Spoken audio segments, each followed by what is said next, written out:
Is it good that women can vote in America? I don't think so, and here's why. Nearly every legalized moral atrocity of the last 100 years was made possible by the female vote.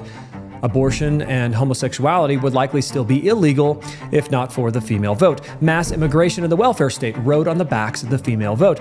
Nearly every modern Democrat, including Obama and Biden, were elected because of the female vote. Even last night, the new Muslim New York City mayor Mamdani won specifically because of the female vote. However, many people who make this argument against women voting aren't consistent. They say women tend to vote for bad things like pro-abortion, liberal politicians, and so they shouldn't be allowed to vote. However, young people as a whole are much more likely to vote for these bad things than women as a whole. Mamdani won because of his support among young people, not women in particular. 2/3 of men under the age of 45 voted for him, on par with the rate of women between the ages of 30 and 45. Women under 30 went for Mamdani at a higher rate, but they aren't a very large voting bloc. We can also see this in previous presidential candidates, including Donald Trump, who did not win the youth vote in any of his elections. Even in 2024, young men under 30 were basically split between Harris and Trump. So by that logic, should we repeal the 26th Amendment and raise the voting age to 45 or 60 to make sure liberals don't win? African Americans are much more likely than women to vote for pro-abortion liberal politicians. The racial gap is way more prevalent than the gender gap in elections. So by that logic, should we repeal the 15th Amendment and only allow whites to vote? Now, there are anonymous online accounts who would say yes, but who cares what anonymous trolls think?